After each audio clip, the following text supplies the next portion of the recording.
అండి. పోయిన వారం మనము 'మెహర్ బాబా ఇన్ గ్రేట్ సెక్లూషన్' అనే ఒక పుస్తకం మీద నేను ఒక ప్రెజెంటేషన్ తయారు చేయడం జరిగింది. ఆ ప్రెజెంటేషన్ తాలూకు ఇంట్రొడక్షన్ చెప్పుకున్నాం అంతే. ఆ పుస్తకం చాలా చిన్నది. 30 పేజీల పుస్తకం మాత్రమే. అయితే నేను ఇప్పుడు స్క్రీన్ మీద అది షేర్ చేస్తున్నాను ప్రెజెంటేషన్‌ని. ఒక్కసారి. సో, ఇది నా ఫస్ట్ దాంట్లో ఇది బాబా ఈ పుస్తకం ఏంటంటే మొన్న ఆల్రెడీ లాస్ట్ టైం చెప్పుకున్నాం. ఇది ఏంటంటే బాబా యొక్క పుస్తకం. ఆ పుస్తకం తాలూకు మూలమైన ఆ పుస్తకం తాలూకు మూలం ఏంటంటే మన డైరీ, ఎవరిది, జాల్ కిరవాల గారు రాసిన డైరీ అని చెప్పేసి చెప్పుకున్నాం. సో ఈ పుస్తకం ఏంటంటే ఇది రంజు అబ్దుల్లా గారు, సిడి దేశ్ముఖ్ గారు రాశారు. అయితే నేను ఈ ప్రజెంటేషన్లో ఇంకా మిగతా విషయాలు అంటే మిగతా పుస్తకాలను కూడా చూసి సేకరించడం జరిగింది. దాని మీద కూడా ఇంకా మనకి వస్తుంది అనమాట. నెక్స్ట్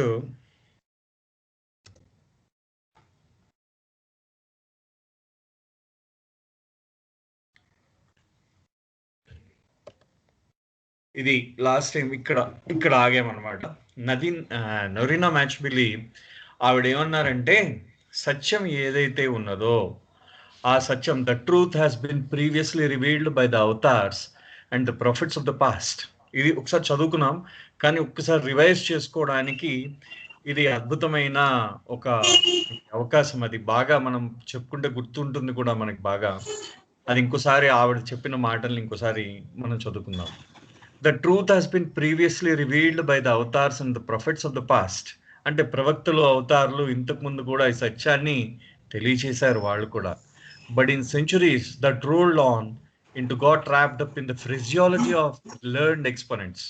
అంటే ఫిజియాలజీ అంటే ఏంటంటే మాటలు గారడిలో ఈ యొక్క లెర్న్ అంటే చదువుకున్న వాళ్ళ మాటల్లో ఇదంతా చుట్టపడిపోయిందిట. ఈ యొక్క సత్యం అనేది చుట్టబడిపోయింది. అంటే దానివల్ల ఏంటంటే ఆ సత్యం చుట్టబడిపోయి అది ఇంకా మనకి సత్యం మరుగున పడిపోయిందనమాట, రాకుండా. Used by many people and in many contexts their high sounding have acquired the crust of careless usage. అంటే కేర్లెస్ యూసేజ్ అంటే చాలా నిర్లక్ష్యంగా దాన్ని వాడేశారు.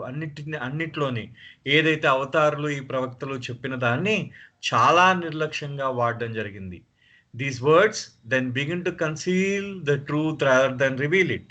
దానివల్ల ఏమైంది, ఆ సత్యం ఏదైతే బయలుపడవలసిన సత్యం ఏదైతే ఉన్నదో ఆ సత్యము బయలుపడకుండా ఆ సత్యము పూర్తిగా కప్పడిపోయింది అనమాట. అంటే మునిగిపోయింది, పూర్తిగా దాగి అది దాచబడిపోయింది అనమాట. అంటే దాని అర్థం ఏంటంటే, ఎవరైతే ఈ సత్యాన్ని అవతారులు, ప్రవక్తలు చెప్పినా కానీ ఈ మధ్యలో ఉన్న వాళ్ళు ఎవరైతే ఈ సత్యాన్ని తీసుకొచ్చారో, ఈ సత్యం తీసుకున్న వాళ్ళందరూ దాన్ని ఏం చేశారంటే వాళ్ళ యొక్క మాటలు అంటే దానికొకటి ఒకదానికోటి యాడ్ చేశారు. చేసేసరికి లాస్ట్లో ఈ సత్యాన్ని బయటకు పెట్టలేదు. ఆ సత్యం అలా మరుగునే ఉండిపోయింది. ఈ మామూలు మాటలన్నీ బయటకు వచ్చాయి. అదే మనకి అందుకనే బాబా అంటారు rituals and rights and rituals ఇవాళ అన్నిటిని వదిలేయమని చెప్పడానికి కారణం ఇదేనమాట. అందుకనే నాకు అంటే ఈ యొక్క పర్టికులర్గా ఒక్కొక్క పారాగ్రాఫ్ ఒక్కొక్క మీనింగ్ కన్వే చేస్తాయి దీంట్లో, ఈ పుస్తకంలో.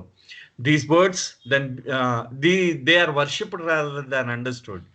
ఏవైతే ఈ సత్యాన్ని మనం అర్థం చేసుకోవాల్సింది, కానీ దాన్ని వదిలేసి, సత్యాన్ని వదిలేసి ఈ మిగతా మాటలను అన్నిటినీ మనము ఆరాధిస్తున్నాం అనమాట. అంటే పూజిస్తున్నాం, మాటల్ని పూజిస్తున్నాం. We meet these words in the mouths of friends and foes. మనం రోజు ఈ మాటలు మన స్నేహితులు, మన శత్రువులు వాళ్ళ నోటి వెంబడి వింటూనే ఉన్నాం. But they only astound without enlightening. అవి మనకి ఏ విధమైన జ్ఞానము కలిగజేయకుండా, అవి ఏ విధమైన జ్ఞానము మనకు కలగజేయట్లేదు, కానీ మాటలు మాత్రమే వినిపిస్తున్నాయి మనకి. Hence arises the need for new language which the world must understand. అందుకనే మనకు కొత్త భాష కావాలి.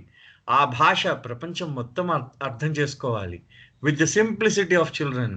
అంటే పిల్లలు ఈ యొక్క సరళత ఎలా ఉంటుందో పిల్లలు కూడా అర్థం చేసుకునే అంత సరళత ఉండాలి ఆ భాషలో. Once again the world is receiving the truth without God. ఇప్పుడు ప్రపంచం మళ్ళీ సత్యాన్ని ఏ విధమైన ముసుగు లేకుండా సత్యాన్ని వింటున్నది. అంటే బాబా మాటలు అన్నమాట అవన్నీ. బాబా మాటల్ని వింటున్నది అని చెప్పి ఆవిడ చాలా స్పష్టంగా చెప్పడం జరిగింది. చూడండి, drink deep at the fountain. Fountain అంటే మనకు తెలుసు, అంటే ఊట బావి అని అంటాం ఫౌంటైన్ని. అలాగే ఎక్కడైతే ఆ జలాశయం ఏదైతే ఉందో దాన్ని కూడా ఫౌంటైన్ అని అంటాం. అక్కడ మీరు ఆ జలాశయం దగ్గరికి వెళ్ళి మీరు ఎంత తాగాలనుకుంటే తాగొచ్చు ఆ సత్యాన్ని. Entertain in your self the go back to God drive. అంటే మీలో మీరు గో బ్యాక్ టు గాడ్, మళ్ళీ ఇంకోసారి భగవంతుడి దగ్గరికి చేరిపోదాము, మళ్ళీ భగవంతుడి దగ్గరికి వెళ్ళిపోదాము, భగవంతుడి దగ్గరికే వెళ్ళిపోదాము అనే విషయం మీద కొంచెం ఆ ఆ విషయమై ఏమవుతుందంటే మీరు అలాగ మీరు ప్రయత్నించండి, ఇంకా మీరు దాంట్లో ఉండండి. గో బ్యాక్ టు గాడ్ అన్నమాట. అంటే ఇప్పుడు మనం స్పెషల్ డ్రైవ్ అంటూ ఉంటారు మన వాళ్ళందరూ, గవర్నమెంట్ అంతా స్పెషల్ డ్రైవ్ అంటే ఒక ప్రత్యేక కార్యక్రమం. అలాగే go back to God drive అంటే మళ్ళీ తిరిగి భగవంతుడి దగ్గరికే వెళ్ళిపోదాము అని ఒక ప్రత్యేక కార్యక్రమంలో మనం పాల్గొందాము అని చెప్పి నొరీనా మ్యాచ్బిల్లి గారు ఈ సెక్లూషన్ సమయంలో ఇచ్చారు. అయితే ఇక్కడ జనవరి 14లో అది ఆ తర్వాత వీళ్ళిద్దరూ ఎవరు, మన దాని పేరేంటి, రంజు అబ్దుల్లా గారు, సిడి దేశ్ముఖ్ గారు బాబా యొక్క స్థితిని, సత్యము గ్రహించిన స్థితిని ఆ రోజు తెలియజేశారనమాట. అది ఏమిటని, realization of the truth involves annihilation of the false and the changing. It is experiencing God as the only reality and is experienced by perfect majzoobs and Paramhansas. సత్యాన్ని గ్రహించడము అంటే ఏంటంటే అసత్యాన్ని పూర్తిగా నాశనం చేయడము, ఆ తర్వాత మార్పుని పూర్తిగా నాశనం చేయడం. ఇది కూడా మనం చదువుకున్నాం. This then is the last and the only logical seclusion of the soul. అంటే wherein does not get mixed up with any shadow or unreality whatsoever. అయితే ఇదే ఆ యొక్క ఆత్మ యొక్క సెక్లూషన్, అంటే ఏకాంతవాసము, ఆత్మ యొక్క ఏకాంతవాసము అంటున్నారు. ఈ యొక్క సత్యాన్ని తెలుసుకోవడము ఆత్మ యొక్క ఏకాంతవాసము అని చెప్తూ ఆయన ఏం చెప్పారో చూద్దాం. చూడండి ఆయన ఎంత గొప్పగా చెప్పారో. Meher Baba went through this 100% seclusion for 9 months after he suddenly became God conscious one night in January 1914. ఒకరోజు రాత్రి, ఒకరోజు మెహర్ బాబా ఆయన భగవద్ అనుభవం పొంది, ఆయనకి భగవత్ చైతన్యం కలిగి జనవరి 1914లో ఆయన పూర్తిగా ఈ యొక్క మనో ఏకాంతవాసంలోకి వెళ్ళిపోయారు అనమాట. అంటే మనసు ఏకాంతవాసంలోకి వెళ్ళిపోతుంది. ఇంకా అది పూర్తిగా ఆత్మ ఏకాంతవాసం. నేను మనస్సు అని కూడా అనకూడదు, ఎందుకంటే బాబా చాలా స్పష్టంగా మనసుని ఆత్మని క్లియర్గా డిఫైన్ చేశారు. ప్రతి ఒక్క దాన్ని క్లియర్గా డిఫైన్ చేశారు. ఆ ఆత్మ ఏకాంతవాసం అనుభవిస్తుంది అనమాట. కనీసము ఈ యొక్క సృష్టి యొక్క ఛాయ కూడా తన మీద పడకుండా ఉండేటట్టు ఏకాంతవాసం చేస్తూ ఉంటుంది ఆత్మ. His real self remained absolutely and completely secluded from everything under the unreal creation, including his own existence as an individual. ఆయన యొక్క నిజమైన ఆత్మ ఏదైతే ఉందో అది పూర్తిగా అన్నిటి నుండి అది సెక్లూడ్, అంటే ఏకాంతం అయిపోయింది అనమాట. అంటే పూర్తిగా అది ఒంటరి అయిపోయింది, అన్నిటి నుంచి దూరం అయిపోయింది. అది అయిపోయి అది మొత్తం ఈ విశ్వము కానీ విశ్వం యొక్క నీడ నుంచి కూడా అది దూరం అయిపోయిందట. ఆయన యొక్క నిజమైన ఆయన ఆత్మ. he could give this explanation after he had completed experiencing the entire universe as nothing over and above experiencing God as the only reality. ఆయన ఈ యొక్క ఏదైతే ఈ అనుభవం ఆయన ఇప్పుడు వర్ణించారో, ఆయన మనకు వివరణగా ఇచ్చారో, ఏదైతే ఈ అనుభవం భగవదానుభవం ఏదైతే వివరణగా ఇచ్చారో మెహర్ బాబా, ఆయన పూర్తిగా ఈ విశ్వములో తను భగవంతుణ్ణి అని అనుభవంలోకి తెలుసుకుని తను భగవంతుణ్ణని అనుభవించి, భగవంతుడే ఏకైక సత్యము అని అనుభవించి ఇచ్చిన అనుభవం, ఇచ్చిన వివరణ అన్నమాట ఇది. అంటే ఇప్పుడు బాబా ఏదైతే వివరణ చెప్తున్నారో ఆ వివరణ అంతా ఆయన భగవదానుభవం అనుభవించి ఇచ్చినది అని చెప్పి అంటున్నారనమాట. ఈయన అంటూ this dual experience of one in the many may be well described as a seclusion of the seclusions. అంటే ఇక్కడ ఈ యొక్క సెంటెన్స్ మాత్రం ఈ మొత్తము పుస్తకంలో బాబా యొక్క జీవితానికి మనము కరెక్ట్గా ఆయన బాబా యొక్క జీవనానికి, జీవితం అనకూడదు, ఆయన జీవనం అంటే ఏదైతే అవతార కాలంలో ఏదైతే ఉంటుందో అవతార కాలంలో భగవదానుభవం పొందినప్పుడు సెక్లూషన్ ఆఫ్ సెక్లూషన్స్ అని అంటున్నారనమాట వాళ్ళిద్దరు. ఈ ఇద్దరు రచయితలు ఏమంటున్నారు, బాబా యొక్క ఈ ద్వంద్వ అనుభవం ఏదైతే ఉందో అది సెక్లూషన్ ఆఫ్ సెక్లూషన్స్, అంటే ఏకాంతానికే ఏకాంతం అంటే వన్ ఇన్ ద మెనీ అన్నారనమాట అక్కడ అర్థం. అంటే వన్ ఇన్ ద మెనీ అంటే అర్థం ఏంటండి? One in the many, many అంటే అందరిలో, చాలా మందిలో, వన్ అంటే ఒక్కడే, అంటే మన అందరిలో ఇంతమందిలో ఉన్న ఒక్కడే ఒక్కడు. ఆ ఒక్కడు దేనికి అంటాడు మళ్ళీ ఆయన మొత్తం ఈ విశ్వము, మీరు బాగా పర్టికులర్గా మీరు గుర్తుపెట్టుకున్నట్టయితే, మీరు చూసినట్టయితే ఈ విశ్వము తాలూకు ఛాయ కూడా ఆయన అంటదు. ఆయనకి ద్వంద్వానికి అతీతుడు. కానీ ఇంతమంది మధ్యలో ఇంతమంది ఉన్నారంటే ఇంతమంది ద్వంద్వానికి ప్రతిరూపమే కదా. అంటే మీలో ఉన్నాడు, నాలో ఉన్నాడు, మన పక్క వాళ్ళల్లో ఉన్నాడు, మొత్తం ఇక్కడ మనం వింటున్న 20 మంది మధ్య 20 మందిలోనూ బాబా ఉన్నాడు. అంటే ఇంతమంది వింటున్నప్పుడు ఇంతమందిలో ఉన్నాడంటే ఆయన ద్వంద్వం అనుభవిస్తున్నట్టే లెక్క. కానీ దాంట్లో ఏం చేస్తున్నాడు? ఆయన ఏకాంతంగా ఉన్నాడు మన అందరిలోనూ. ఎందుకంటే మనం గుర్తించలేకపోతున్నాం ఆయన్ని. మనం గుర్తించలేము కాబట్టి ఆయన ఏకాంతంగా ఉన్నాడు. మనం గుర్తిస్తే మనతోనే ఉంటాడు ఆయన. సో అప్పుడు అందుకనే సెక్లూషన్ ఆఫ్ సెక్లూషన్స్ అంటున్నారు. అందుకనే అది సెక్లూషన్స్ ఆఫ్ సెక్లూషన్స్ అన్నారనమాట. It is therefore from his own realization and experience that Baba often makes the assertion that God is the only reality and that all else is all unreal, be that as the beginning of anything or end of anything. బాబా అందుకనే అన్నారు, ఈ అనుభవాన్ని అనుభవించి చెప్తున్నారనమాట మెహర్ బాబా. ఏమని చెప్తున్నారు?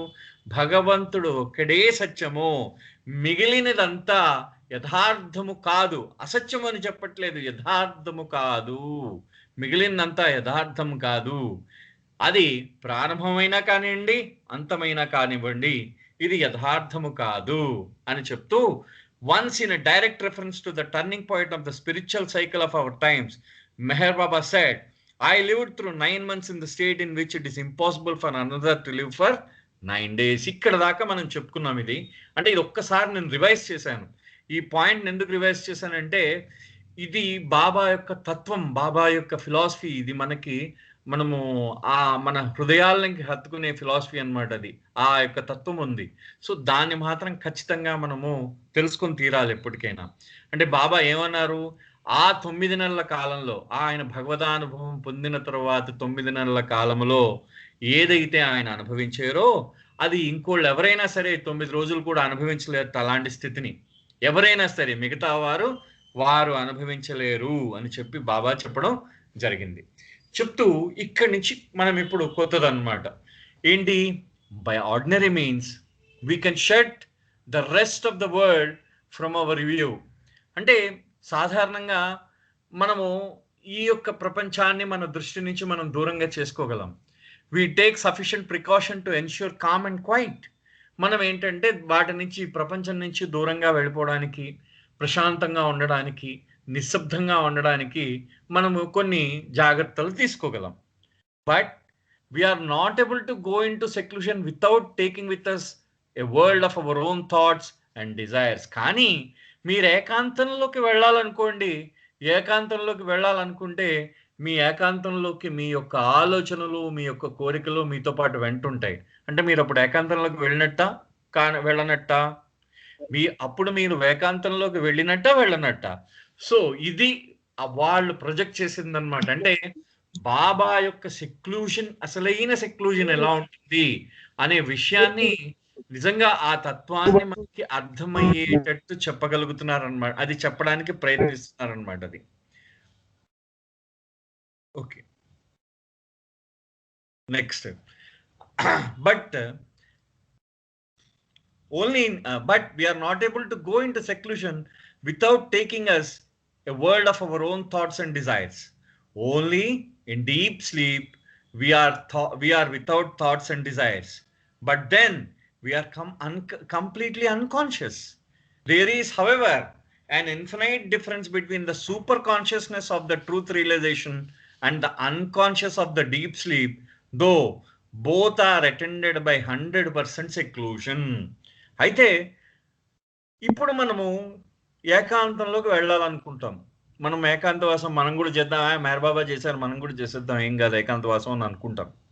అనుకున్న తర్వాత మనం ఏకాంతవాసం చేయడానికి ప్రయత్నిస్తున్నప్పుడు మనతో పాటు ఖచ్చితంగా మన యొక్క ఆలోచనలు, మన కోరికలు మనకు తోడవుతాయి ఖచ్చితంగా. సో అప్పుడు మనం ఏకాంత వాసం చేస్తున్నట్ట, లేకపోతే ఇంకా ఏమైనా చేస్తున్నట్ట ఇంకా. సో అది మనమే నిర్ణయించుకోవాలి.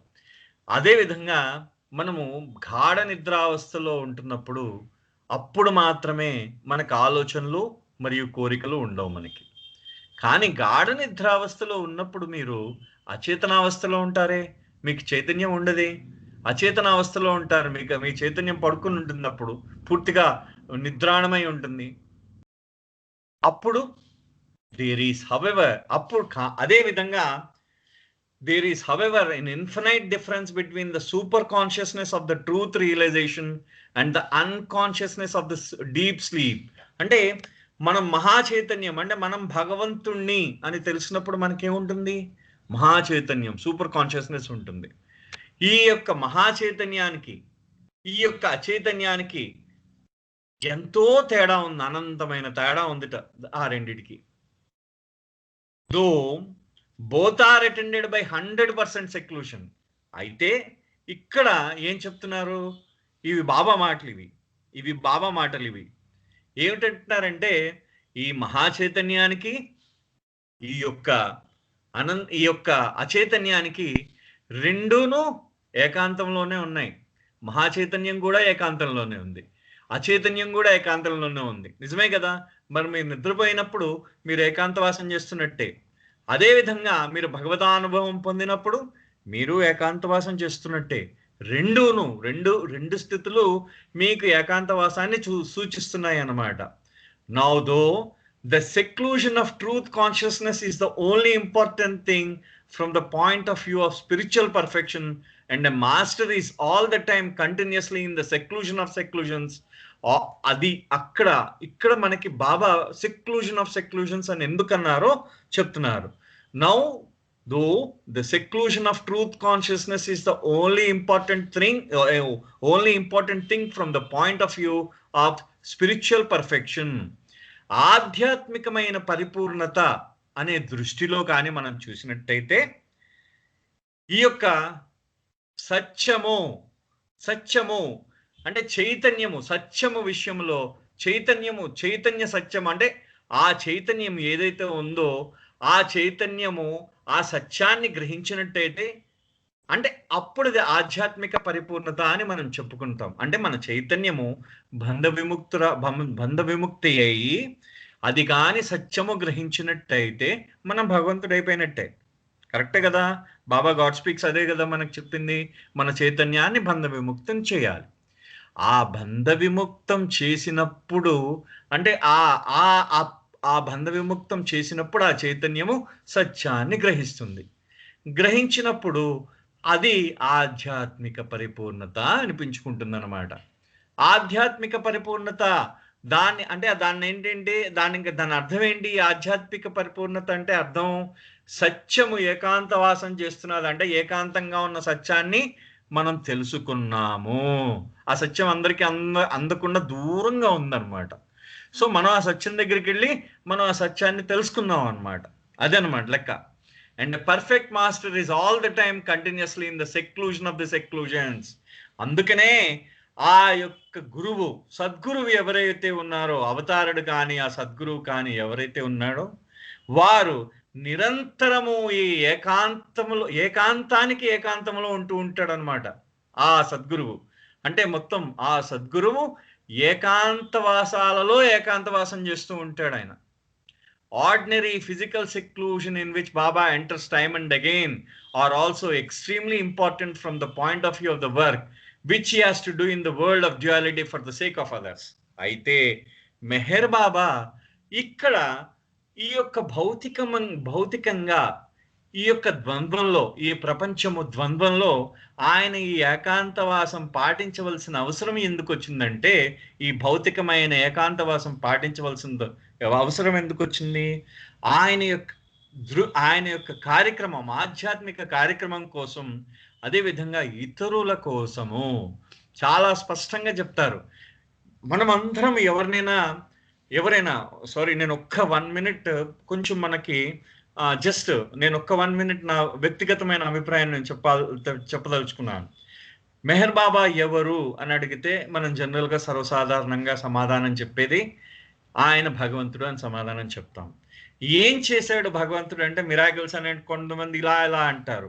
కానీ మెహర్ బాబా చేసింది ఏంటంటే ఆధ్యాత్మికమైన పుష్, అంటే మనని ఆధ్యాత్మికంగా ఉన్నతి కల్పించడానికి బాబా మనకి ప్రయత్నించారు. మీరు ముఖ్యంగా మనం గుర్తుపెట్టుకోవాల్సింది, బాబా మనకి ఆధ్యాత్మిక ఉన్నతి ప్రసాదించారు. ఆధ్యాత్మికంగా మనం ఆలోచించగలిగిన విషయం మనకి ఇప్పటికీ, మనం ఇవాళ ఈ విధంగా మనం ఈ సహవాసలో పాల్గొంటున్నాం అంటే అంతా ఆయనదయ్యే. అంటే ఆధ్యాత్మికంగా మనకు ఆయన ఈ ప్రసాదం ఇచ్చారనమాట అది. సో ఆ విధంగా ఆధ్యాత్మికంగా ఈ ప్రపంచాన్ని ముందుకు తీసుకెళ్ళడానికి మెహర్ బాబా ప్రయత్నించారు. ఆయన భగవంతుడు కాబట్టే చేయగలరు, మిగిలిన వారు చేయలేరు ఆ పనిని. ఆధ్యాత్మికంగా ఈ ఉన్నతిని ప్రసాదించడం అనేది భగవంతుడు ఒక్కడే చెయ్యగలడు, మిగిలిన వాళ్ళు చెయ్యలేరు. కాబట్టి బాబా భగవంతుడు, అంతే. సింపుల్. ఇది చాలా సింపుల్ గా ఉంది, చాలా నిర్దిష్టంగా ఉంది, చాలా స్పష్టంగా చెప్పడం జరుగుతుంది మనకి. సో ఇది బాబా యొక్క సెక్లూషన్ మీద మనకి, ఈ యొక్క బాబా యొక్క సెక్లూషన్ మీద రంజు అబ్దుల్లా, సిడి దేశ్ముఖ్, నరీనా మ్యాచ్బిల్లి గారు ఇచ్చిన ఒక చిన్న వాళ్ళ యొక్క ఆలోచనలు అన్నమాట. అయితే నేను దీన్ని ఏమంటారంటే దీన్ని ప్రిపేర్ చేయడానికి ఇది నా రిఫరెన్స్ బేస్డ్, అంటే నేను రిఫరెన్స్ తీసుకున్నాను, మీకు స్క్రీన్ మీద కనిపిస్తున్నది. అది Meher Baba and great seclusion అనే పుస్తకం ఒకటి, glimpses of god men by Bal Natu గారు రాసిన పుస్తకం ఒకటి, Meher Baba and the god determined step by Ranju Abdulla ఆయన పుస్తకం ఒకటి, లార్డ్ మెహర్ బావకల్చురి గారు రాసిన పుస్తకం అది. ఆ తర్వాత దివ్యవాణి అని ఒక పుస్తకం వచ్చేది 1975 దాకా. అయితే అప్పుడు ఆ పుస్తకాలు సేకరించిన ట్రస్ట్ వెబ్సైట్ లోంచి ఆ పుస్తకాలు సేకరించి వాటిలోంచి సేకరించిన సమాచారం కొంత మనకి ఇక్కడ ఇవ్వడం జరిగింది. నెక్స్ట్, బాబా యొక్క పూర్వ ఏకాంతవాసాలు. ఈ పూర్వ ఏకాంతవాసాలు, బాబా యొక్క పూర్వ ఏకాంతవాసాలు ఎటువంటివి, అవి ఎలాంటివి అనేవి మనం ఇక్కడ ఒకసారి మనము వాళ్ళ ముందు మనకి చెప్పడానికి ప్రయత్నించారు ఈ పుస్తకంలో. 1922లో అప్పుడే బాబా ఏంటంటే భగవదానుభవం పొందిన తర్వాత ఆ భగవంతుడి స్థితి నుండి సాధారణ మానవుడి స్థితికి ఉపాసిని మహారాజు ద్వారా దిగి వచ్చి ఆయన పూనాలో ఫెర్గ్యూసన్ రోడ్లో ఒక చిన్న గుడిసె ఉండేదన్నమాట, దాన్ని జోపిడి అంటేవారు. ఆ చిన్న గుడిసెలో బాబా ఒక గుడిసె వేసి పెట్టారు అక్కడ. ఆ గుడిసె తన స్నేహితుడు వేసి పెడితే ఆ గుడిసెలో ఉండడం జరిగింది 22లో. దాంట్లో అందరూ ఆయనని ఏమనేవారు అక్కడ, సాలిక్ ఈ ముకామ్మిల్, అంటే కుతుబ్ ఆర్ సద్గురు. అంటే దీన్ని ఉర్దూ భాషలో సాలిక్ కి ముకామ్మిల్ అనేవారు, లేకపోతే కుతుబ్ అనేవారు, లేకపోతే సద్గురు అనేవారు. అంటే సూఫీ భాషలో కుతుబ్ అని, సద్గురు అని అనేవారు అనమాట. లేకపోతే మనం మామూలుగా దీంట్లో వేదాంతంలో సద్గురువు అని అనేవారు. And he started his life of partial seclusion in a temporary little jhopdi hut specially put up at a lonely spot by the Fergusson college road at Poona. అయితే అదొక అది చాలా దూరమైన, దాన్ని ఏమంటారంటే ఎవరు తిరగాడని ప్రదేశం అనమాట అది అప్పుడు ఆ రోజుల్లో. ఇప్పుడు ఇది సెంటర్. ఇప్పుడు మీరు పూనా చూస్తే ఇది ఒక ఫెర్గ్యూసన్ కాలేజ్ రోడ్ అనేది అక్కడ సెంటర్ 24 గంటలు. ఇప్పుడు మన హ్యాబిట్స్ ఎలా ఉంటుందో అలా ఉంటుంది అక్కడ. బాబా యొక్క గుడిసె, ఆయన యొక్క చిన్న జోపిడి ఉండేది, చిన్న గుడిసె ఉండేది. ఆ గుడిసెలో బాబాకి వీరు ఏం చేశారంటే బాబాకి ఆ గుడిసెలో కట్టారు. బాబా ఏం చేసేవారంటే దాని ఎదురుగుండా ఒక చెట్టు ఉండేది, ఆ చెట్టు కింద కూర్చునేవారు పొద్దునంతా. రాత్రి అయ్యేసరికి బాబాను బెయిలీ ఇద్దరు బాబా బెయిలీకి వాచ్మెన్ కింద ఉండేవాడు. బాబా అక్కడ విశ్రాంతి తీసుకునేవారు రాత్రి మాత్రమే. అయితే జంబూ మామ, 1 సెకండ్, నా డైరీ మర్చిపోయాను. జంబూ మామ అని ఒక ఆయన ఉండేవాడు. ఆయన ఏం చేశాడంటే ఆయనకి పూనా అంతా కుట్టిన పిండి అనమాట. అంటే ఇది ఓన్లీ ఆ అనుభవాలు కూడా వీళ్ళు రాశారు దాంట్లో. ఈ జంబూ మామ అనే అతను ఆయన అనుభవాలు ఏంటంటే, ఆయన పూనా అంతా కుట్టిన పిండి ఆయనకి. ఆయన ఏంటంటే మెహర్ బాబా చెప్పారు, ఈయన ఇలాగా ఫెర్గ్యూసన్ కాలేజ్ రోడ్లో ఆయన జోపిడి ఉంది, ఆయన గుడిసుంది, ఆయన ఫెర్గ్యూసన్ కాలేజ్ రోడ్లో పూనా ఆ పలానా ప్రాంతంలో మీకు ఆయన చిన్న జోపిడి ఉంది, మీరు అక్కడికి రండి అని చెప్పేసి ఆయనకు చెప్తారు. చెప్తే ఈ జంబూ మామ సరే నాకు మీరు నన్ను ముందు ఆయనను తీసుకెళ్దాం అంటారు వీళ్ళు. బెయిలీ వాళ్ళు రమ్మంటారు ఆయన, జంబూ మామని రమ్మంటారు ఆయన, బెయిలీ వాళ్ళు రమ్మంటే ఆయన రాడు. సరే నేను తర్వాత వస్తానంటాడు. సాయంత్రం వస్తాను మీరు వెళ్ళండి అంటాడు. సాయంత్రం ఈయన వెళ్ళి కొన్ని గంటల పాటు వెతుకుతాడు. అక్కడే ఎదురుగుండా ఉంటే ఆ గుడిసె కనబడదు అనమాట. అంటే ఆయన ఎదురుగుండా ఇలాంటి అనుభవాలు కొన్ని వందలు ఉన్నాయి చాలా మందికి. అదే విధంగా ఈ బెయిలీ అనే అతనికి కూడా కొన్ని అనుభవాలు ఉన్నాయి అక్కడ. ఏంటంటే బాబా గుడిసెలోకి వెళ్ళినట్టు, ఆ లోపల జోపిడీలోకి వెళ్ళినట్టు కనబడుతుంది, కానీ బయటికి రావడం కనబడదు. సారీ, అయితే బాబా బయటికి రావడంలో ఎంతసేపటికి బయటికి రావడం చూస్తే బాబా బయట నుంచి వస్తూ ఉంటారనమాట. అదే విధంగా ఈ అర్జున్ అనే అతనికేమో ఒక 2 తెల్ల బట్టలు వేసుకున్న 2 పొడుగు ఆకారాలు కనిపిస్తూ ఉంటాయి. సో ఇలాంటి అనుభవాలు, ఈ సద్గురువుల అనుభవాలు చాలా మందికి కలుగుతూ ఉంటాయి అన్నమాట. అంటే సద్గురువుతో ఉన్నప్పుడు ఇలాంటి అనుభవాలు చాలా కలుగుతూ ఉంటాయి ఇవన్నీ. సో ఆయన ఈ అనుభవాల గురించి రాస్తూ ఇలాంటి ఏకాంతవాసంలో ఇలాంటి అనుభవాలు చాలా ఎక్కువ అనుభవాలు కలిగాయి అని చెప్తూ ఆయన ఏకాంతవాసం గురించి పేర్కొనడం జరిగింది. ఆ తర్వాత బాబా 1922-23 మంజిలీ మీమ్ అని దాదర్లో ఉందన్నమాట, ఇది బాంబేలో. దీంట్లో బాబా ఏం చేశారంటే అక్కడ కూడా ఏకాంతవాసం చేసేవారు. బాబా తాలూకు ప్రప్రథమ మండలి సభ్యులందరూ అక్కడ కొంతమంది ఉండేవారు బాబాతో పాటు. ఘనీ అలాంటి వాళ్ళందరూ అక్కడ ఉండేవారు. రంజో అబ్దుల్లా, ఘనీ వీళ్ళందరూ కూడా వచ్చారు బాబాతో. వాళ్ళు కూడా అద్భుతమైన అనుభవాలు జరిగాయి. ఘనీ అనుభవం ఏంటంటే, జస్ట్ నేను తొందరగా ముగిస్తాను ఆ అనుభవాన్ని. ఒకసారి బాబా మంచి కార్యక్రమంలో ఉంటారు. ఆ సమయానికి ఆ వాచ్మెన్ ఉండడు అనమాట. అతను వాచ్మెన్గా వేరే అతను ఉంటాడు. ఆ వాచ్మెన్ ఉండడు అనమాట. ఆ సమయానికి ఘనీ ఎవరూ లేరనుకుని, అందరూ బాబా లేరనుకుని డైరెక్ట్గా రూమ్లోకి వెళ్ళిపోతారు. రూమ్లోకి వెళ్ళిపోయేసరికి బాబా ఆ ఘనీ రూమ్లోకి, అప్పటికి బాబా కళ్ళు మూసుకునే ఉంటారు అప్పటికి కూడా. కానీ ఘనీ రూమ్లోకి రావడంతో బాబా అసలు వణికిపోయి చెమటలు కక్కుతూ అక్కడ కొంచెం కూలబడిపోయినట్టు అయిపోతారనమాట బాబా. ఎందుకంటే ఆయన యొక్క శక్తిని ప్రసరింపజేస్తున్నారు బాబా. ఆ సమయంలో ఈయన వచ్చాడు. లేకపోతే గనిని అన్నారనమాట, నువ్వు కానీ నువ్వు ఇంకెప్పుడు అలా పిలవకుండా, నువ్వు తలుపు కొట్టకుండా రాకు, ఎందుకంటే నా యొక్క శక్తి నిన్ను చంపివేసేది అని చెప్పి ఇలాంటి అనుభవాలు కొన్ని. జై బాబు. ఓకే. ఆ తర్వాత బాబా ఏం చేసుకునేవారు, అక్కడ ఫ్లోర్ ఉండేది. అంటే ఆ పైన ఫస్ట్ ఫ్లోర్లో ఉండేవారు, మొట్టమొదటి అంతస్తులో ఉండేవారు బాబా. అక్కడ చెక్క ఉండేది అనమాట. ఆ ఫ్లోరింగ్ అంతా చెక్క ఫ్లోరింగ్ ఉండేది. దానికి బాబా రాత్రిపూట అయ్యేసరికి తల కొట్టుకుంటున్న గట్టిగా సౌండ్లు వినిపించేవి. కానీ ఎవరు 7 గంటల తర్వాత బయటికి వాళ్ళ రూమ్లోంచి రాకూడదని ఒక స్ట్రిక్ట్ ప్రిన్సిపల్ ఒక రూల్ ఉండేదన్నమాట దాంట్లో మంజిలీ మీమ్లో. సో ఆ సమయానికి ఎవరు వచ్చేవారే కాదు. మర్నాడు ఉదయం బాబా ఏం చేసేవారు, తన తలకి గాయం కనిపించకుండా, గాయం అయిపోయేది బాబాకి పాపం, ఆ బాధకు అనమాట. ఆయన ఆ గాయం అయిపోయి ఆ గాయం కనిపించకుండా ఆయన ఒక బంధన, అంటే మనకి చూసారా తలకి కట్టుకుంటాం రుమ్మాలేసి తలకి, బాబా ఇప్పటికీ ఫోటో ఒకటి ఉంటుంది, తలకి రుమ్మాలతో బాబా రుమ్మాలు కట్టుకుంటారు తలకి. అలా ఒక బంధన కట్టుకుని బాబా వాళ్ళందరికీ అన్నం వడ్డించేవారట మధ్యాహ్నం పూట ఆ రోజుల్లో, మంజిలీ మేము రోజుల్లో.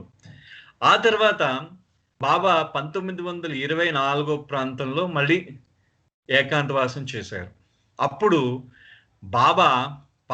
బాబాకి ఒకే ఒక్క అటెండెంట్, అంటే బాబాని చూసుకోవడానికి ఒకే ఒక్క వ్యక్తి ఉండేవాడు, పాద్రి. ఎంత కఠినంగా ఏకాంతవాసం చేశారంటే ఆ 8 రోజులు బాబా మొట్టమొదటిసారి అందరూ బాబా సైలెంట్ స్టార్ట్ చేసింది 1925 అనుకుంటారు. కానీ నవంబర్ 1924 ప్రాంతంలో ఒక వారం రోజుల పాటు బాబా మొట్టమొదటిసారిగా ఆయన మౌనం పాటించారు. మొట్టమొదటిసారి. ఆ తర్వాత బాబా 10వ తారీఖు జూలై 1925 ప్రాంతంలో మళ్ళీ బాబా ప్రారంభించారన్నమాట. ఆ తర్వాత బాబా 1927 ఒక సంవత్సరం పాటు, ఆల్మోస్ట్ ఒక సంవత్సరం పాటు ఆయన ఏంటంటే ప్రతిరోజు కొన్ని గంటలు ఏకాంతవాసంలో ఉండేవారు. ఆయన ప్రతిరోజు కొన్ని గంటలు ఆయన ఏకాంతవాసంలో ఉంటూ ఉండేవారు. ప్రతిరోజు కొన్ని గంటలు ఏకాంతవాసంలో ఉంటూ ఉండేవారు. ఆ తర్వాత 28 ఆ ప్రాంతాల్లో ఇది మాత్రము ఇప్పుడు మనకి చాలా మందికి ఇప్పుడు మీరు సమాధి చూస్తున్నారు. సమాధిలో బాబా 6 అడుగుల పొడుగు, 4 అడుగుల వెడల్పు, 6 అడుగుల లోతు ఆయన ఒక గొయ్యి లాంటిది తవ్వి ఉంచారనమాట పైన సమాధిలో. అప్పుడు ఇది 1927, 28 ప్రాంతాల్లో మాట నేను చెప్పేది. అంటే బాబా దీంట్లో మనకి ఆ పుస్తకంలో మనకి గ్రేట్ సెక్లూషన్ బుక్ లో రాసి ఉండేది. అంటే 4/6 ఇంటూ 6 అంటే 4 అడుగుల వెడల్పు, 6 అడుగుల పొడుగు, 6 అడుగుల లోతు. దాంట్లో బాబా దగ్గర 69 రోజులు ఉన్నారు. ఎక్కడ? సమాధిలో. అది ఇప్పుడు క్రిప్ట్ రూమ్ అనేవారు. అంటే దానికి ఒక గొయ్యి క్రిప్ట్ అంటే చిన్న గొయ్యి అనమాట. అది ఆ గొయ్యి తీసుకొని గోతిలో కూర్చోవడం, మొత్తం అన్నీ మలమూత్ర విసర్జన కూడా దాంట్లోనే అలాగే ఉన్నారు. ఆయన మొత్తం అంతా అక్కడే ఉన్నారు. ఆయనకి ఎప్పుడో ఒకసారి చిన్న పిసరు పాలు, ఆ కొంచెము పల్చని టీ అందిస్తూ ఉండేవారట. అలాగా బాబా తన కొన్ని రోజులైతే 28 రోజుల పాటు బాబా ఓన్లీ ఒక 2 గ్లాసుల మంచినీళ్లు మాత్రమే తీసుకుని ఉన్నారు. ఆ సెక్లూషన్. అదొక సెక్లూషన్. అంటే అదొక ఏకాంతవాసం బాబా చేసింది. చాలా స్ట్రిక్ట్. అంటే ఇది కొన్ని ప్రముఖమైన ఏకాంతవాసాలు మాత్రమే. ఇంకా చాలా చేశారు బాబా. అంటే వాటిల్లోంచి కొన్ని ఏకాంతవాసాలు మాత్రమే ఇవి. అదేవిధంగా 1941లో ఆ తర్వాత బాబా ఏం చేశారు? అసలు ఎవరో నా ముఖము ఎవరో చూడడానికి వీల్లేదు అని చెప్పి అప్పుడే అక్షర ఫలకం బయట దాని మీద కొట్టి చూపించేవారు అనమాట. బాబా ఏదైనా మెసేజ్ చెప్పాలనుకుంటే మొహం కనిపించకుండా. సో అక్కడ అదొక ఏకాంతవాసం. చాలా స్ట్రిక్ట్ గా చేసిన ఏకాంతవాసం అన్నమాట ఇది. అయితే ఈ 28 సంవత్సరాలు, అంటే పుస్తకం రాసే సమయానికి వాళ్ళు చెప్తున్నారనమాట, ఈ 28 సంవత్సరాల్లో బాబా చాలా సార్లు ఆయన ఏకాంతవాసం చేశారు. ఇక్కడ మేము చెప్పినవి ఏంటంటే బాబా యొక్క జీవితంలో ప్రముఖంగా పేర్కొనేవి ఇవి అని తీసుకున్నాం మేమంతే అని చెప్పి వాళ్ళ పుస్తకంలో చెప్పడం జరిగింది. చెప్తూ బాబా గురించి అసలైన ఈ యొక్క ఏకాంతవాసం యొక్క ప్రాముఖ్యత గురించి గొప్పగా చెప్తున్నారు. It was after this seclusion that Baba began to get actively averse to the buried past, hurriedly arranged to be carefree of the unborn future, and having freed himself of all responsibilities, he is living in the eternal now of the passing present. So ఈ యొక్క ఏకాంతవాసము తర్వాత బాబా తన గతము ఏదైతే ఉందో ఆ గతాన్ని మొత్తము పాతిపెట్టివేసి ఆయన భవిష్యత్ ఏదైతే ఇంకా పుట్టబోయే భవిష్యత్ ఏదైతే ఉందో ఆ భవిష్యత్తు కోసం తనకున్న మొత్తము బంధనాలన్నీ, తనకున్న బాధ్యతలన్నీ వదిలించుకుని ఆయన వర్తమానంలో జీవించడానికై, ఈ క్షణభంగురమైన వర్తమానములో జీవించడానికై సిద్ధమయ్యారు అని చెప్తున్నాడు ఆయన. ఎవరు? వీళ్ళిద్దరు, రంజు అబ్దుల్లా. నెక్స్ట్ దీని గురించి ఇంకా మాట్లాడుకుందాం మనం. రంజు అబ్దుల్లా మరియు సిడి దేశ్ముఖ్ గారు. Therefore, as the link between what Baba described as the old life of cherished hopes and multifarious activities and the new life of complete renunciation and absolute helplessness, this seclusion is bound to remain most memorable and therefore refer to as the great సెక్లూషన్.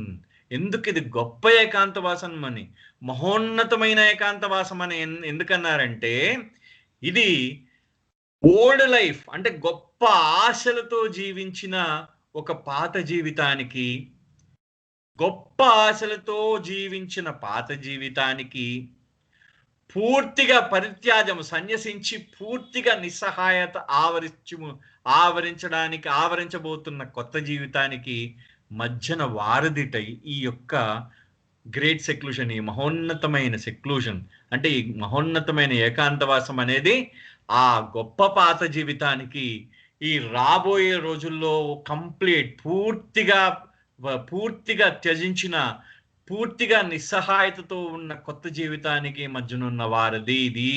అందుకనే దీన్ని గొప్ప ఏకాంతవాసము అని పేర్కొనడం జరిగింది అని చెప్పి వాళ్ళిద్దరూ పేర్కొన్నారు. ఈ మాట రాసిన వాళ్ళు ఇద్దరు రంజు అబ్దుల్లా గారు. చాలా అద్భుతమైన ఆయన అరబ్బీ మరియు ఉర్దూలో మంచి పాండిత్యం ఉంది, ఇంగ్లీష్లో కూడా.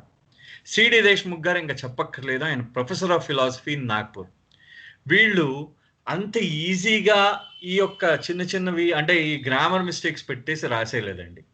వాళ్ళు ఎంత అద్భుతంగా రాశారో నాకు మనకి 2 నిమిషాలు మనకి ఈ విషయంలో ఎందుకు ఇలాగ చెప్పారు అని చెప్పి మనం ఒకసారి నా యొక్క అభిప్రాయం చెప్దామని పంచుకుందామని అనుకుంటున్నాను. మొన్న నన్ను ఒక వ్యక్తి అడిగారు, అంటే బాబా మీరు చాలా మంది నన్ను ఫస్ట్ క్వశ్చన్ ఇలా వచ్చిందంటే, అందరి బాధని నేను క్రూసిఫిక్షన్ అంటే అందరి బాధని నేను అనుభవించాను అని చెప్పి బాబా అన్నారు 1969లో. దాని అర్థం ఏంటండి అని అడిగాడు ఆయన. అంటే మన బాధని బాబా అనుభవించడం ఏంటి? మన బాధని మనమే అనుభవిస్తున్నాం కదా. మన బాధని ఆయన అనుభవించడం ఏంటి అని అడిగారు నన్ను. అడిగితే ప్రత్యేకమైన దీనికి బాబా ఎలాగంటే, ఇక్కడున్న మనమున్న ఇక్కడ ఒక 20 మంది మనం ఉన్నాం. ఈ 20 మందిలో బాబా ఉన్నాడు. ఒకళ్ళింట్లో జ్వరం ఉంది, ఒకళ్ళింట్లో ఏదో కష్టం ఉంది, డబ్బు లేదు, ఒకళ్ళింట్లో ఏదో ఇంకో కష్టం ఉంది. సపోజ్ అంటే ఏ ఇంట్లో ఈ 20 మందిళ్ళల్లో ఏదో కష్టం ఉందన్నమాట. ఆ కష్టాన్ని అనుభవించేది మీరా బాబానా? ఆ కష్టాన్ని ఏదైతే కష్టం ఉందో ఆ కష్టాన్ని అనుభవించేది మీరా బాబానా? ఒకవేళ మీరై అనుకోండి, మీకు రేపు ఆ కష్టం తీరిపోయిన వెంటనే మీరు దాని గురించి మర్చిపోతున్నారు. ఆ కష్టం తీరకపోయినా మీరు మర్చిపోతున్నారు. కానీ ఆ కష్టాన్ని మోసేది కంటిన్యూస్గా గుర్తుండేది మాత్రం ఆయనకే. ఎందుకంటే మీకు మరపు లేకుండా నిజంగా మీరే ఆ కష్టాన్ని మోస్తున్నట్టయితే, మీరు రేపు పొద్దున్న నెత్తి మీద బరువు ఉంటే ఖచ్చితంగా నిన్న బరువు ఉంటుంది, ఇవాళ కూడా అదే బరువు ఉంటుంది. కానీ మీకు ఇవాళ కష్టం ఉండి రేపు ఆ కష్టాన్ని మర్చిపోతున్నారంటే దాని అర్థం ఏంటంటే, మీరు ఆ బరువుని ఆయన మీద పెట్టేసి మీరు మర్చిపోయారనమాట. దాంట్లోకి ఆయన బరువు మాత్రం ఆయన మీలో ఉన్న బాబా ఆ బరువును మోస్తూ పాపం అనుభవిస్తున్నాడు అనమాట. అది సో ఇంపార్టెంట్ అయిన విషయం ఏంటంటే, బాబా మన యొక్క బాధ మన కోసం ఆయన ఏం చేస్తున్నాడంటే మన కష్టాన్ని ఆయన మోస్తున్నాడు అనే విషయం మనకు ఒకటి అర్థమైంది. రెండో పాయింట్ ఏంటి ఇక్కడ? న్యూ లైఫ్ అంటే కొత్త జీవితము, అంటే నవజీవనం ఏదైతే ఉందో, నవజీవనముకి అంటే ఒక నవజీవనం ఆల్రెడీ జనవరి 1వ తారీఖు బాబా చెప్తున్నారు. అప్పటి ముందు నుంచి బాబా నవజీవనం అవుతుందని చెప్తున్నారు. కానీ నవజీవనం అనేది ఒక పిండ రూపములో, నవజీవనం అనేది ఒక బిడ్డ అనుకుందాం. బిడ్డ అనుకుంటే అదొక పిండ రూపములో ఉన్న సమయము ఈ యొక్క ఏకాంతవాసం, ఇది గ్రేట్ సెక్లూషన్లోనే, ఈ మహోన్నతమైన ఈ యొక్క ఏకాంతవాసంలోనే ఈ యొక్క నవజీవనము పిండ రూపంలో ఉంది. ఈ నవజీవనములో ఈ పిండము ఏమవుతుంది? పెరిగి పెద్దదయ్యి, బాబా మీరు క్లియర్గా గుర్తుపెట్టుకోండి, నవజీవనము ఏ రోజుకి అంతము కాదు అని కూడా బాబా చాలా ఖచ్చితంగా చెప్పడం జరిగింది. అంటే ఈ నవజీవనము వ్యాపిస్తుందన్నమాట. అంటే మొత్తం అందరికీ, అంటే మీరు ఇప్పుడు ఎవరో ఒకరు ఎవరైతే బాబా ప్రేమికులు కాని వాళ్ళు కూడా నవజీవనాన్ని పాటిస్తారు. ఎప్పుడైతే ఈ నవజీవనము సర్వదా సర్వత్రా వ్యాపిస్తుందో ఆ రోజు మెహర్ బాబా యొక్క వ్యక్తీకరణ జరుగుతుంది అని నా అభిప్రాయం. ఇది పూర్తిగా నా పర్సనల్ అభిప్రాయం. కానీ ఇది నా దృష్టిలో నవజీవనం అనే పిండానికి అది బిడ్డ రూపము దాల్చింది అక్టోబర్ 16, 1949లో. ఆ తర్వాత అది మెల్లిగా పెరిగి పెరిగి పెరిగి పెరిగి పెద్దదయ్యి ఇప్పుడు మనం మనిషి పెరుగుతూ ఉంటే రకరకాల అనుభవాలన్నీ కలుగుతూ ఉంటాయి. అదే విధంగా మనకి ఇప్పుడు రకరకాల అనుభవాలన్నీ వస్తున్నాయి. ఏదో ఒక రోజు ఈ నవజీవనము ఈ ప్రపంచం అంతా వ్యాపిస్తుందని నా గట్టి విశ్వాసం అన్నమాట. అది అందుకనే ఈ నవజీవనానికి బాబా ఈ యొక్క రూపుదిద్దింది. ఆయన ఏం చేశారంటే దానికి ఒక ఆకృతి, ఒక రూపు, ఒక దాని యొక్క విధి విధానాలు, దాని గుణగణాలు అన్నీ ఆయన ఈ ఏకాంతవాసంలో చేశారేమో అని నేను అనుకుంటున్నాను అంతవరకు. సో అది అందుకనే ఇక్కడ చాలా క్లియర్గా చెప్పారు. అన్బార్న్ ఫ్యూచర్ అంటే అర్థం స్క్రీన్ మీద క్లియర్గా కనిపిస్తున్నది. అంటే ఇంకా రూపుదిద్దుకుంటున్న భవిష్యత్తు అని. ఈ భవిష్యత్తు ఎలా ఉంటుందిట, ఎలాగ జీవించాలి భవిష్యత్తుని వర్తమానంలో. సో నువ్వు గతం నీది కాదు, భవిష్యత్ నీది కాదు, కానీ నీది ఏదై ఉన్నదో అది వర్తమానం మాత్రమే అని చెప్తున్నారు. కానీ అదేవిధంగా ఈ వర్తమానము కూడా, నువ్వు జీవించే వర్తమానము యథార్థమా లేకపోతే క్షణభంగురమా, అది గుర్తుపెట్టుకోవాలి. మనం జీవించే వర్తమానము యథార్థమైనదా క్షణభంగురమైనదా, అది పాసింగ్ ప్రెజెంట్ అని ఇక్కడ స్క్రీన్ మీద మనకు కనబడుతూ ఉంటే, ఈ పాసింగ్ ప్రెజెంట్ ఏదైతే ఉందో ఈ పాసింగ్ ప్రెజెంట్ అని స్క్రీన్ మీద కనబడుతున్నారు. పాసింగ్ అంటే క్షణభంగురమైన వర్తమానము అని చెప్తూ ఆయన ఏమంటున్నారంటే ఈ యొక్క న్యూ లైఫ్, ఈ నవజీవనం ఎటువంటిది, కంప్లీట్ రినౌన్సియేషన్, పూర్తి పరిత్యాజము, అండ్ అబ్సల్యూట్ హెల్ప్లెస్నెస్ అంటే పరిపూర్ణమైన నిస్సహాయత ఉంటుంది ఆ రోజే మనకి. అందుకనే మనకి చాలా ఎక్కువ సార్లు మనకి బాబా అంటూ ఉంటారు, మనకి God I love must and children అని చెప్పేసి అంటూ ఉంటారు బాబా. అంటే మస్తులు పిల్లలు నాకు చాలా ఇష్టము. ఎందుకంటే పిల్లలు ఎందుకు ఇష్టం అంటే వాళ్ళు నిస్సహాయత, మస్తులు వాళ్ళ శక్తి వలన ఇష్టము, పిల్లలు వాళ్ళ నిస్సహాయత వల్ల ఇష్టము అని. అంటే ఏ విధంగా మనం నిస్సహాయులమయ్యి ఆ భగవంతుడిపై మనం పూర్తిగా ఏం చేస్తామంటే మన యొక్క భారాన్ని ఆయన మీద మోపుతామో ఆ రోజు మనని ఆయన దగ్గరికి తీసుకుంటాడు. ఏ రోజైనా మనకు ఎంతున్నా సరే, మనం ఎంత గొప్పవాళ్ళమైనా సరే, మనం పూర్తిగా నిస్సహాయులమయ్యి మన భారాన్ని ఆయన మీద మోపుతామో ఆ రోజు ఆయన తీసుకుంటాడు. సో ఈ యొక్క గ్రేట్ సెక్లూషన్ ఇది అని అది నేను ఇందాకలని చెప్పదలుచుకుంది. అదేవిధంగా ఈ యొక్క నవజీవనం, ఈ యొక్క గ్రేట్ సెక్లూషన్, ఈ గొప్ప ఈ ఏకాంతవాసం ఏదైతే, మహోన్నత ఏకాంతవాసం ఏదైతే ఉందో దీని గురించి బాబా ఒక విషయం కూడా చెప్పారు. ఏమన్నారు, జనవరిలోనే బాబా ఒక ఫ్యామిలీ సర్క్యులర్ పంపించారు. ఇది మొన్న కూడా మనం ముచ్చటించుకున్నాం. ఈ సర్క్యులర్ లో బాబా ఏం చెప్పారంటే, నాతో పాటు మీరు కూడా ఒక జూలై నెల మొత్తము మీరు ఏకాంతవాసము లేకపోతే ఉపవాసము చెయ్యండి అని చెప్పారు. చాలా మందికి ఉపవాసం చేయమని చెప్పారు. చాలా మందికి బాబాతో ఉన్న అనుభవం కలిగిందిట. ఎంతో మందికి, ఒకళ్ళిద్దరికి కాదు, చాలా మందికి అని చెప్పి ఈ పుస్తకంలోనే వాళ్ళు ప్రచురించడం జరిగిందనమాట. అది నెక్స్ట్ ఈ పుస్తకానికి వాళ్ళు ఇచ్చిన మూలం ఏదంటే the best days of my life. మొన్న కూడా మనం చెప్పుకున్నాం, the best days of my life, నా జీవితంలో అత్యున్నతమైన రోజులు అని చెప్పి జాల్ కెరావాలా గారు, ఈయన మొట్టమొదటి రోజు నుండి ఆఖరి రోజు దాకా మెహరాజాద్లో ఉన్నారు. ఈయన బాబా రెస్ట్ తీసుకోమన్నారు, అక్కడ రెస్ట్ తీసుకున్నారు మెహరాజాద్లో.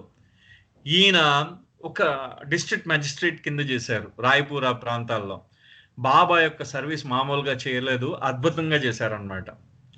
ఈయన ఈయన ఆ పుస్తకంలో ఆయన రోజు బాబా గారే స్వయంగా ఆయన డైరీ మెయింటైన్ చేయమని చెప్పారు. ఈయన డైరీ మెయింటైన్ చేశారు.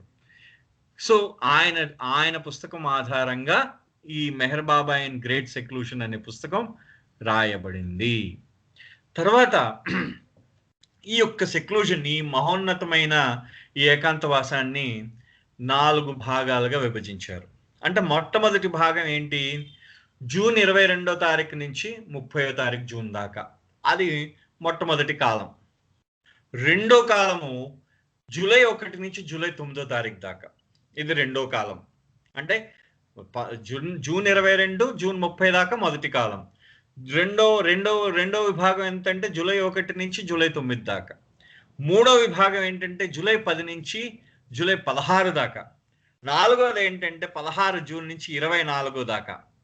ఆ లాస్ట్ ఏం చేస్తున్నారంటే ఈ థర్డ్ పీరియడ్ని ఒక్కొక్కసారి కలిపారు, సెకండ్ అండ్ థర్డ్ని. కానీ థర్డ్ని సపరేట్గా చేశారు వీళ్ళిద్దరు. ఇప్పుడు వీళ్ళిద్దరు ఏంటంటే లాస్ట్ పీరియడ్ని ఏం చేశారంటే 24th జూలై నుంచి, అంటే 24వ తారీఖు జూలై నుంచి 30వ తారీఖు దాకా దీన్ని ఈ యొక్క ఏకాంతవాసాన్ని 5 భాగాల కింద విడగొట్టారు. 4 భాగాలు అన్నాను, క్షమించాలి, 5 భాగాలు. ఇది మొదటి భాగము నార్మల్గా జరిగిపోయింది. అంటే మామూలుగా సాధారణంగా బాబా ఏం చేశారంటే ఒక పూట ఏదైనా కొంచెం లైట్గా ఫుడ్ తీసుకున్నారు. కానీ రెండో కాలం ఏదైతే ఉందో, రెండో పార్ట్ ఏదైతే ఉందో నవజీవనంలో, అది చాలా క్లిష్టతరమైంది. బాబా స్వయంగా చెప్పారు. దాంట్లో ఏమని చెప్పారు? No one except myself and God knows what I went through these 9 days అన్నారు. అంటే నేను ఆ భగవంతుడికి తప్పించి, మా ఇద్దరికి తప్పించి ఈ 9 రోజులు అసలు ఏం చేశానో ఎవరికి తెలియదు, అంత కష్టతరమైనది అది అన్నారు. ఎందుకంటే చాలా కఠినంగా ఉన్నారు బాబా ఈ 9 రోజులు. ఏకాంతవాసము, ఉపవాసం కూడా చాలా కఠినంగా ఉన్నారు ఈ 9 రోజులు. నెక్స్ట్ మూడో కాలం ఏంటంటే ఆయన జూలై 10 నుంచి 16వ తారీఖు దాకా బాపీజీ అని అనేవారు అనమాట. ఎవరిని? అలీషా అనే ఒక మస్తుని. ఆయన మెహరాబాద్ లో కూడా మనకి చూడొచ్చు. కింద మండలి సభ్యుల యొక్క సమాధుల పక్కన అలీషా మరియు మహమ్మద్ మస్త్ యొక్క సమాధి ఉంటుంది మనకి. దాంట్లో ఈ అలీషా ఆయనని బాప్జీ BAPIJI బాప్జీ అని అనేవారు అనమాట. బాప్జీ ఆయన సమాధి దగ్గర ఆయనతో బాబా ఏం చేసేవారంటే ఆయనతో తన కార్యక్రమం నిర్వహించారు.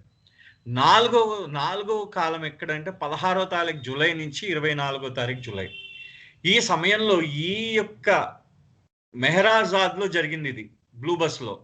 ఈ మెహరాజాద్ లోంచి తీసుకెళ్ళి ఆయన అక్కడ ఇంకా బాబా ఏమన్నారంటే నా యొక్క కార్యక్రమం కూడా మారుతున్నది. నేను కొంచెం ఈ మెహరాజాద్ లో నేను చేసిన చాలా తీవ్రమైన ఏకాంతవాసానికి కాస్త నాకు సడలింపు కావాలి, ఆ తీవ్రతకి సడలింపు కావాలి, కొంచెం విశ్రాంతి కూడా కావాలి, విరామం కావాలి. అందుకనే ఏం చేస్తున్నాను, ఈ ప్రదేశం కూడా మార్చాలని అంటే ఏకాంతవాసం వేరే దగ్గర చేశారనమాట. ఆ వేరే దగ్గర ఎక్కడంటే పూనాలో రావ్ బహదూర్ తూబే వాళ్ళ బంగ్లా ఉంది.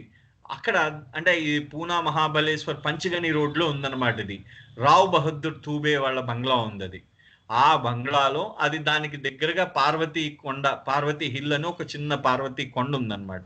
పార్వతీదేవి పేరు మీద ఒక కొండ ఉంది. ఆ కొండ దగ్గర బాబా ఏం చేశారు, ఇక్కడ ఆ బంగ్లాలో బాబా ఏకాంతవాసం చేయడం జరిగింది. బాబా ఏమన్నారంటే ఆ సమయంలో ఉన్న ఏకాంతవాసానికి పాక్షికమైన పని, పాక్షికమైన విశ్రాంతి అని చెప్పి బాబా పేర్కొనడం జరిగింది. బాబాయే స్వయంగా పేర్కొనడం జరిగింది. ఆ తర్వాత ఈ ఆఖరి ఏకాంతవాసం 24వ తారీఖు జూలై నుంచి 30వ తారీఖు దాకా 30వ తారీఖు జూలై దాకా చేశారు. దీన్ని రీఇంటెన్సిఫికేషన్ అంటే తిరిగి ఈ యొక్క ఆ ఏకాంతవాసాన్ని అంటే తీవ్రత చేశారనమాట. మళ్ళీ అంటే ముందు బాగా తీవ్రంగా చేశారు, ముందు మామూలుగా చేశారు, ముందు ప్రారంభించారు చాలా, ఆ తర్వాత దాని తీవ్రత పెరిగింది, ఆ తర్వాత కొంచెం తీవ్రత తగ్గింది, ఆ తర్వాత మస్తులతో కార్యక్రమం చేశారు, ఆ తర్వాత కొంచెం విరామం తీసుకున్నారు, అక్కడి నుంచి తీసుకొని ఏం చేశారంటే ఈ యొక్క మళ్ళీ మెహరాజాద్ వచ్చి మళ్ళీ తీవ్రత మళ్ళీ పెంచారనమాట 31వ తారీఖు దాకా. సో ఈ యొక్క 31వ తారీఖు దాకా బాబా ఏం చేశారు, 40 రోజుల ఏకాంతవాసంలో 31 రోజులు తన బ్లూ బస్ క్యాబిన్, నా బ్లూ బస్ లో 31 రోజులు ఉన్నారు. మిగతా 9 రోజులు పూనాలో ఉండడం జరిగిందనమాట. ఆ తర్వాత నెక్స్ట్, ఇప్పుడు మీరు స్క్రీన్ మీద చూస్తున్నది ఇది బాబా యొక్క బ్లూ బస్ మీ స్క్రీన్ మీద కనిపిస్తున్నది. ఈ బ్లూ బస్ లో మీరు చూసినట్టయితే బ్లూ బస్ లో ఈ కింద పార్ట్, ఈ కిందనంతా సిమెంట్ చేస్తారు, పైన ఈ బ్లూ బస్ మామూలుగా ఉంది. ఇప్పుడు మనం దూరం నుంచి చూస్తే మెహరాజాద్ లో ఇప్పుడు ప్రస్తుతం ఉన్న బ్లూ బస్ మనకి ఇలా కనిపిస్తూ ఉంటుంది. బ్లూ బస్ గురించి బాబా ఏం చెప్పారంటే, this blue bus is like the chariot of Krishna and after my manifestation people will worship it. అంటే ఇది కృష్ణుడి యొక్క రథం ఎలా ఈ కృష్ణుడి యొక్క రథం వంటిది ఈ బ్లూ బస్సు. ఈ నీలం బస్సు ఏదైతే ఉందో ఈ నీలం బస్సు కృష్ణుడి వంటి రథం వంటిది. ఈ యొక్క నా యొక్క వ్యక్తీకరణ జరిగిన తర్వాత ఈ బస్సుని అందరూ దీన్ని పూజించడం మొదలెడతారు. ఈ బ్లూ బస్ని అందరూను. అంటే బాబా కృష్ణుడి రథానికి ఇచ్చిన ప్రాముఖ్యత ఈ బ్లూ బస్కి ఇచ్చారు. ఈ బ్లూ బస్ చరిత్ర కూడా చాలా వింతైన చరిత్ర.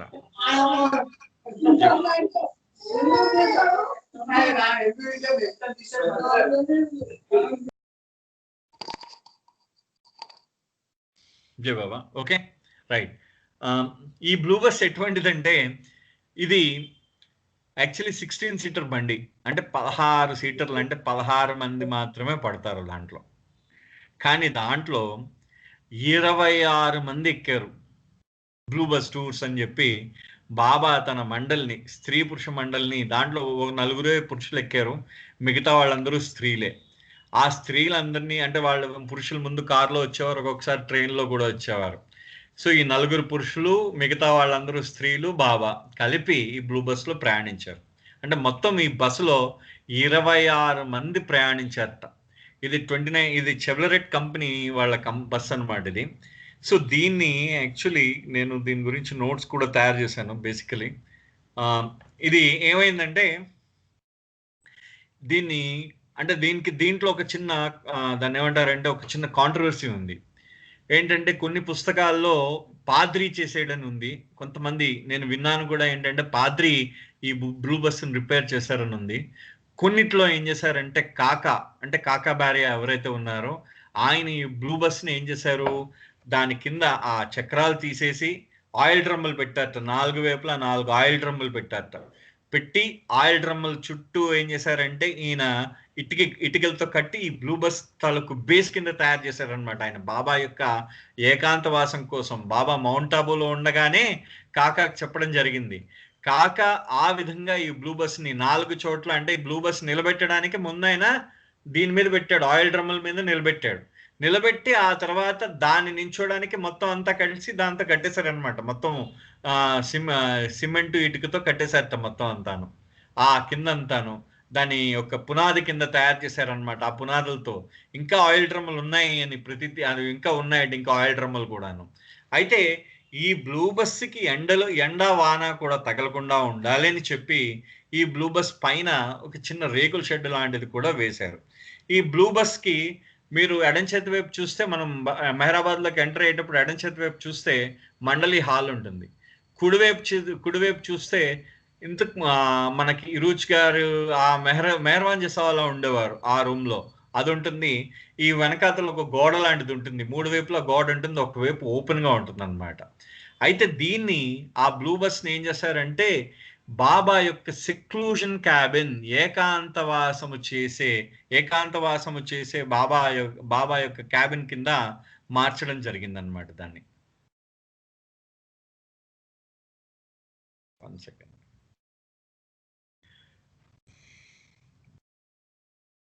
ఇది ఓకే, ఇది 1900 సేమ్ 21వ తారీఖు జూన్ 22వ తారీఖు నాడు బాబా ప్రారంభించారు. ఆయన ఏకాంతవాసం ప్రారంభించారు. 22వ తారీఖు సాయంత్రం 5:35కి బాబా ప్రారంభించారు. 21వ తారీఖు నాడు ఒక మీటింగ్ అయింది. ఆ మీటింగ్‌కి ముందు తీసిన ఫోటో అన్నమాట ఇది. ఇది చూస్తున్నారు మీ వెనకాతల బ్లూ బస్ తాలూకు మీకు ఇది కనిపిస్తుంది. వెనకాతల ఇదంతాను. ఇక్కడ ఒక ఇది తట్ట, దీన్ని తట్ట అంటారనమాట. మనం మరాఠీలో అదే అంటాం.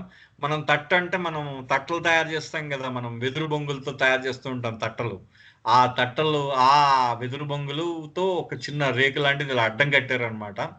ఇది సెక్లూషన్ ప్లేస్ చేసే ప్లేస్ కింద బాబా ఆ రోజే ఫోటో ఇది ఎంఎన్ మన ట్రస్ట్ వాళ్ళ వెబ్‌సైట్‌లోనే ఈ ఫోటో అక్కడి నుంచి స్వీకరించడం జరిగింది నేను. ఒక్క నిమిషం అండి. జస్ట్ ఇది బాబా ఏమంటారంటే ఇక్కడ ఓకే. ఇక్కడ బ్లూ బస్ గురించి మీకు స్క్రీన్ మీద నేను ఒకసారి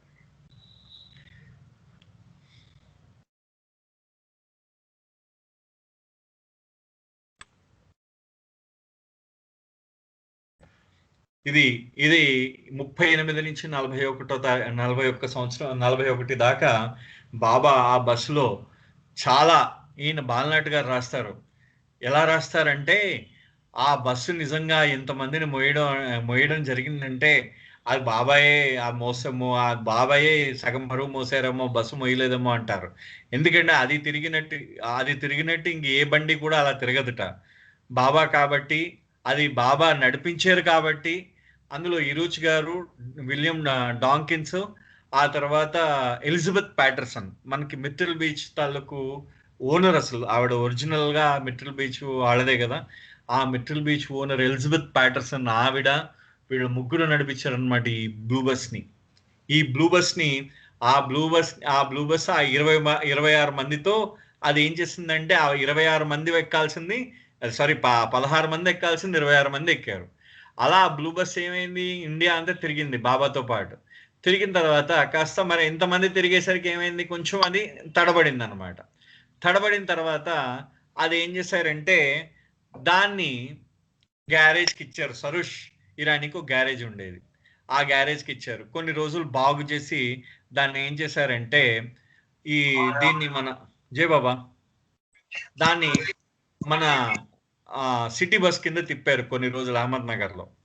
తిప్పిన తర్వాత ఆ తర్వాత కొన్ని రోజులకి ఆ సిటీ బస్సు కూడా చాలా రోజులు తిప్పారు ఆ బ్లూ బస్ ని. తిప్పిన తర్వాత దానికి ఇప్పుడు జీవం అయిపోతూ ఉంటుంది కదా బ్లూ బస్సుకు కూడాను. ఇంక ఎవడు ఇంకా దీన్ని ఇంకా సిటీ బస్సుకు కూడా పనికిరాదు అన్న తర్వాత దాన్ని తీసుకెళ్ళి అక్కడ సరోష్ అక్కడ సరోష్ తాలూక్ గ్యారేజ్ లో పడేశారు దాన్ని. పడేసిన తర్వాత బాబా ఏం చేశారంటే ఎవరైనా ఈ బ్లూ బస్సును తీసుకెళ్ళిపోండి అని చెప్పి బాబా ఏం చేశారు ₹100 టికెట్ పెట్టారు. ఒక్కొక్క లాటరీ టికెట్ అనమాట. అంటే ₹100 లాటరీ టికెట్ పెట్టి లాటరీ ఎవడొస్తే వాడిదే బ్లూ బస్ అన్నారు. అంటే ₹100కి అమ్మేస్తున్నారు అనమాట ఆ బ్లూ బస్ ని. అలాగా కేకి దేశాయ్ ఢిల్లీకి చెందిన కేకి దేశాయ్ అనే వ్యక్తికి ఈ బ్లూ బస్ తాలూకు లాటరీ వచ్చింది. ఆయనకు వచ్చింది ఈ లాటరీ. వచ్చేసరికి ఆయన ఏం చేశాడు ఆ లాటరీని బాబా నేనేం చేసుకుంటాను ఈ బస్సుని నేను ఢిల్లీ తీసుకెళ్ళాను కదా నువ్వే ఏదైనా చెయ్యన్నారు. బాబా అప్పుడు మళ్ళీ అది బాబాకే ఇచ్చాడు అనమాట ఆయన. కేకే దేశాయ్ మళ్ళీ బాబాకే ఇచ్చాడు. బాబా ఏం చేశారంటే సరే దీన్ని తీసుకెళ్ళి మెహరాజాద్ లో పెట్టమన్నారు. మెహరాజాద్ లో పెట్టిన తర్వాత అప్పుడు ఏమైందంటే బాబా మౌంట్ ఆబూలో ఉన్నప్పుడు అది కాకబారియాకి ఉత్తరం రాశారట. ఏమనంటే నువ్వు బ్లూ బస్ బాగు చేయి నేను దాంట్లో సెక్లూషన్ చేస్తాను అని చెప్పి కాకబారియాకి చెప్పారు. చెప్తే ఆ తర్వాత ఆ కాకబారియా ఏం చేశారంటే ఒక పెద్ద గొయ్యి తవ్వారనమాట. గొయ్యి తవ్వి 4 పెద్ద పెద్ద డ్రమ్ములు పెట్టాడు ఆయన ఆ గోతులో డ్రమ్ములు పెట్టి ఆ డ్రమ్ముల మీద ఈ బ్లూ బస్ ని పెట్టి ఆ తర్వాత పునాది వేసి ఆ పునాదితో ఆ బ్లూ బస్ ని మొత్తం అంతా కట్టాడు అనమాట. ఆయన గోడ కట్టాడు. ఆ బ్లూ బస్ కింద గోడ కట్టి ఆ లోపల ఉన్న సీట్లు అన్నిటినీ తీసేశాడు. ఎందుకంటే నా దగ్గర ఇంతకు ముందు ఫోటోగ్రాఫ్ ఉండేది కానీ అది ఎక్కడుందో నాకు దొరకలేదు. సో అందుకని దయచేసి దానికి I'm sorry. But next time ఎప్పుడైనా కనిపిస్తే మాత్రం తప్పకుండా చెప్తాను. ఆ తర్వాత దాన్ని ఏం చేశారంటే బాబా యొక్క ఏకాంతవాసానికి దాంట్లో ఒక మంచం వేశారు. ఇప్పటికీ ఉంది ఆ మంచం. బాబా యొక్క ఏకాంతవాసానికి అనుగుణంగా అక్కడ మంచం వేయడం జరిగిందనమాట. ఇది ఏకాంతవాసం తాలూకు ఫోటో. బాబా యొక్క ఏకాంతవాసం ఫోటో. అయితే బాబా ఏమంటారంటే ఏకాంతవాసం గురించి బాబా ఏమన్నారో చూడండి. As regards my seclusion, I have 100% reasons on my own to retire from tomorrow for 40 days. రేపటి నుంచి 40 రోజుల పాటు నేను ఏకాంతవాసం చేయడానికి నేను సిద్ధపడ్డాను. దీన్ని మీరు this should not be looked upon as chilla నర్సీ.